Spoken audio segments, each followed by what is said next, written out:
Alright folks, how you doing?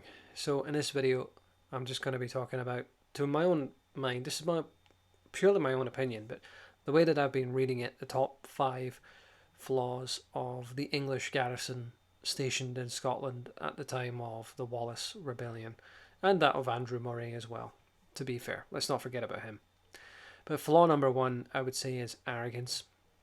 The way that the English conduct themselves is very smug and superior and better than everyone else. They kind of treat the Scots like second class citizens in their own land, and this massively comes back to haunt them because when a champion like Wallace rises up, the people are so thoroughly behind him because they were just waiting for that spark, that one person to stand up and you know fight for them. The nobles certainly weren't doing it, I can tell you that, because many of the Scottish nobles sold out either right away or through coercion or greed or you know. But the one strength of Wallace is that he wasn't really a noble. I mean, he's described as like a minor noble, but yeah, he's just like the second born son. Wallace wasn't even entitled to elderslie. Elderslie went to one of his relatives. Probably on his Crawford side. Um, but he wasn't even the Lord of Elderslie, and yet within the course of his career, he was offered a dukedom in France.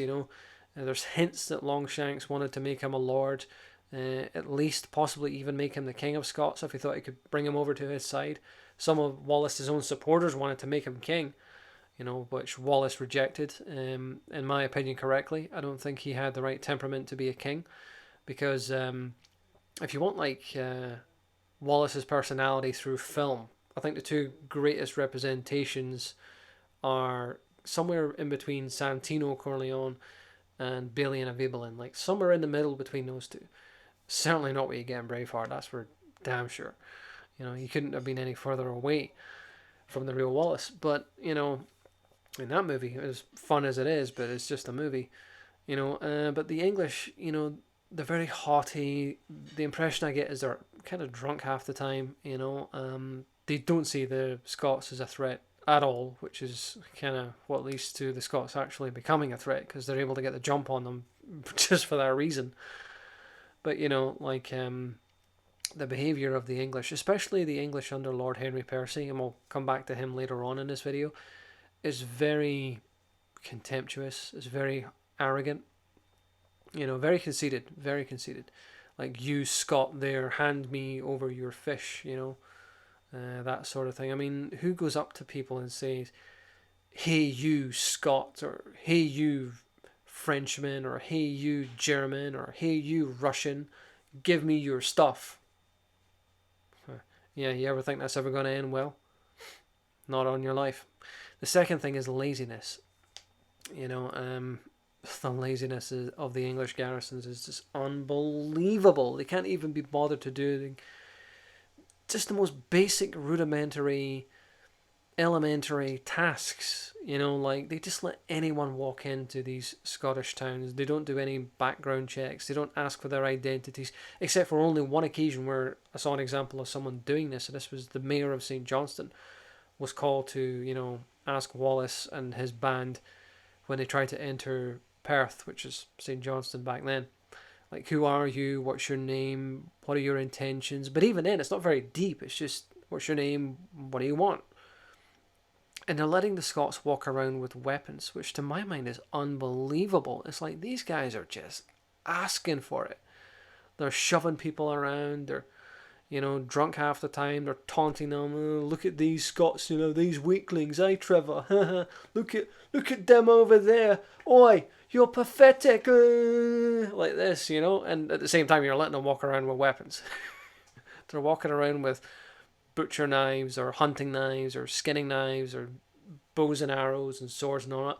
Or you Scot, fuck you, mate, fuck you, hey. Look at me, I'm a big man, eh? What you fucking gonna do about it, eh? I'm fucking English, my name's Trevor. Fuck you, what you fucking gonna do about it? I mean, this is a stretch of the imagination. Has anyone seen videos on YouTube of English football fans when they're in, well, anyone else's country? It's not hard to imagine, is it? Oh, Scott, like that, Same time, What you got there? Oh, a big fucking claymore. Come on in, mate. You can't do fuck all to us. Yeah, just hang around 10 minutes there. I've got my mate William over there. Oi, William, come meet this guy. So yeah, third point, kind of the similar to laziness, complacency. I mean, it's kind of a similar point, not totally the same, but largely similar.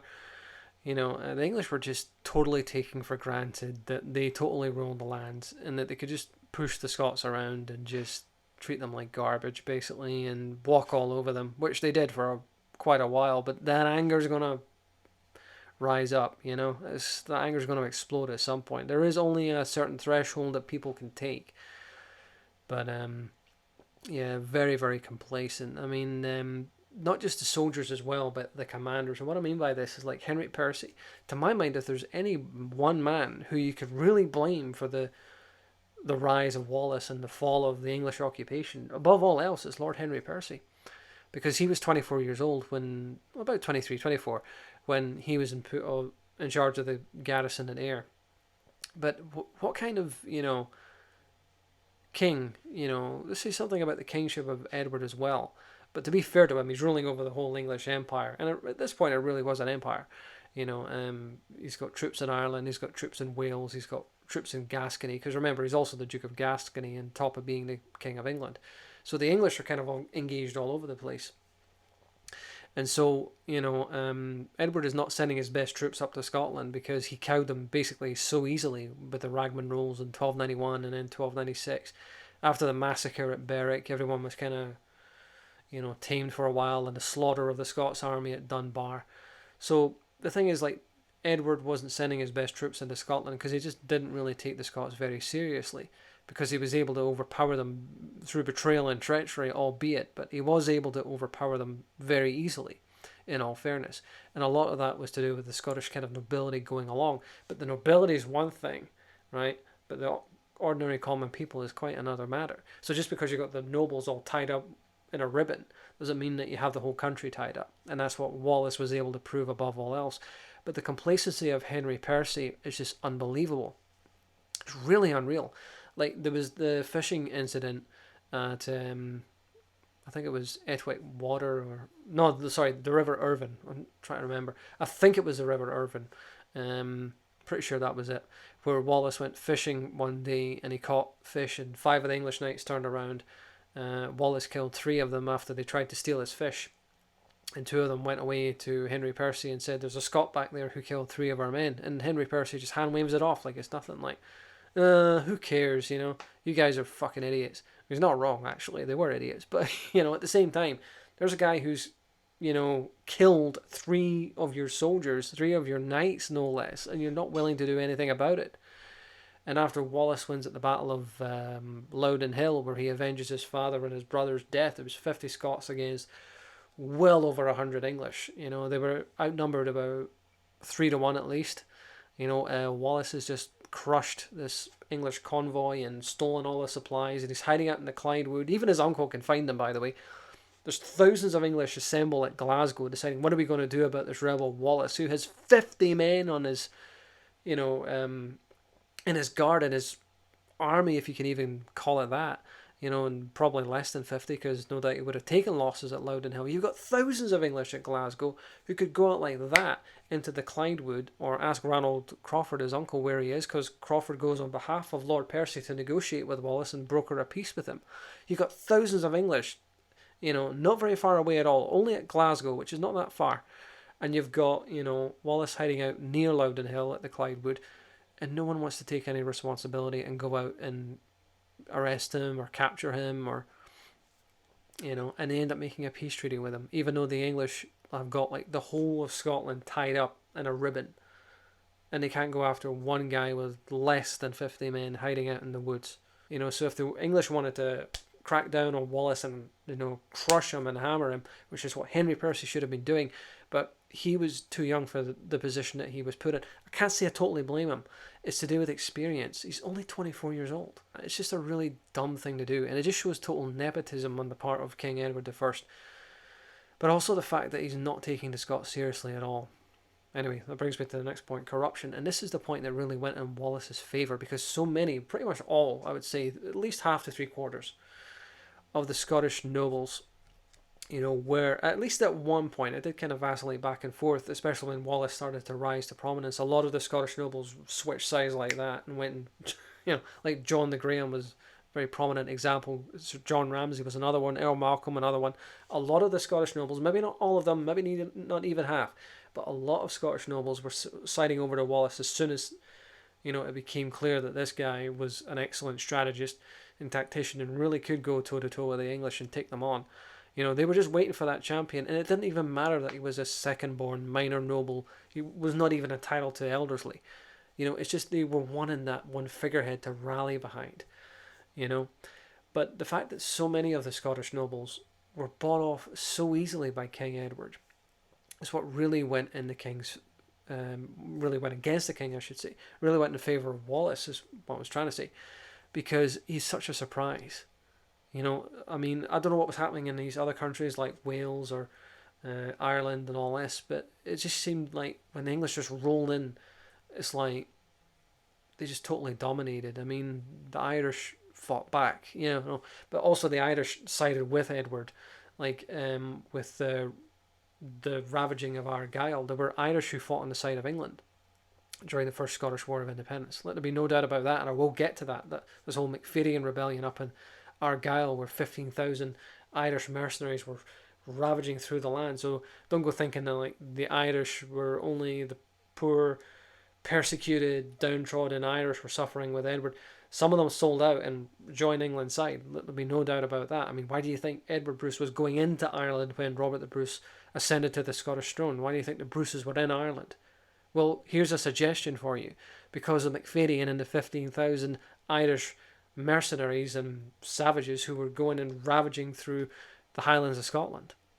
It's easy to forget about that, but that happened. Cause and effect, motivation, psychology. Why are things happening? Who's doing what and why? Historical records and chronicles are one thing. They form the background, but you have to look at the foreground. And that's motivation, psychology, and behaviour.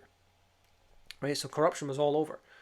But the fact that so many of the Scottish nobles sold out right away, and that, William Wallace refused to sell out, this is what made him so endearing and so charismatic and so appealing, to a lot of the nobles, but also to a lot of the people, a lot of the nobles who switched sides, some of them who signed the Ragman Rolls, which meant obedience to England, recognising Edward as the overlord, and they switched over to Wallace, which technically, at least, sort of made them traitors. You can make the argument. Then again, an agreement made under duress, is it legally binding? There's that whole debate, because the Ragman Rolls were pretty much enforced, at a sword point on the Scots. But, if you're bullied into something, if you're pressured into signing a piece of paper, is it legally binding? There's that whole argument. But then again, there was a Ragman Rolls in 1291 and the Ragman Rolls in 1296. So, yeah, King Edward did kind of force them into acquiescence and into submission, because none of the nobles were willing to, step up and go against all the other nobles. This is what made Wallace such an effective leader, is he isn't really a noble. He is kind of technically, but not really. And he's got the whole populace kind of behind him, So the corruption between like the English and the Scots and how they're coming together at this time, where you've got like the Scottish lords with lands in England and English with lands in Scotland. Even Braveheart talks about this. My God, if something is so unavoidable that even Braveheart covers it, then it's really obvious. But there is a lot of backdoor deals and corruption going on there. Like the Scottish nobles are, they're getting taken care of behind the scenes. So that's why a lot of them, I would say at least half to three quarters of the Scottish nobles were never really totally behind Wallace, because, they were on London's payroll. As simple as that. They knew which side their bread was buttered on, and it did not, behoove them to. Look at Sir John Menteith. John Menteith was one of the signatories of the Declaration of Arbroath, and he was the man who betrayed Wallace. If that doesn't tell you everything that you need to know right there. And Robert the Bruce never actually really went after him. The man who betrayed Wallace, You know, not only was he allowed to live, Sir John Menteith. If you watch Braveheart, you think it's Robert the Bruce. No, that's not what happened. It was really Sir John Menteith. Wallace was the godfather to his two children, by the way, just so you know. So the man who Wallace was the godfather to his sons, nothing happened to him. Nothing happened to him. If that doesn't tell you the level of corruption in the Scottish nobility, you know, and Wallace led us to these great victories like Stirling Bridge, like Begar, like Linlithgow, which I've covered on this channel. And what happens to him? Fuck all. Nothing happened to him. Nothing. That's because the English and the Scots, behind the scenes, behind closed doors, they were, you know, the nobles anyway, like the ruling class, the aristocracy, they were all in bed together, you know, shaking hands, doing backdoor deals. You know, when Wallace was, you know, executed in 1305, the people were extremely upset and pissed off about it, but the average Scottish nobles were just like, whatever. You know, didn't really care. Maybe the one who did was Robert the Bruce, but we'll get into him down the line later on. Haven't gotten to him yet. The fifth thing about the English flaws in Scotland is how poorly led they were. The English garrisons, like I said, I've gone over Henry Percy, but you know they were not very well led at all. And you know when I get into like kind of like the appendices of like Robin Hood Revealed and all this sort of thing, a lot of the time the English commanders and English garrisons, they couldn't leave their castles in Scotland because the population was so annoyed. I can't imagine why, but they're writing to London like send reinforcements, send help. You know, they really just totally mismanaged the situation completely. Totally mismanaged it. You know, even after Loudon Hill, you had Wallace's victory, not the one you see in Outlaw King, but the previous one 10 years before that, where Wallace won. You had Henry Percy talking about, we'll need to now get supplies from England by sea. It's not safe to cross the country anymore. You know, because if the English ever kind of went very far from their garrisons and their castles and their fortresses and their ports and all this sort of thing, they were in big trouble. There were large swathes of time where King Edward could not set foot in Scotland. Not for the one of not wanting to, want as in W-O-N-T, not for the desire to do so, but just because he couldn't. You know, because there were mobs after him.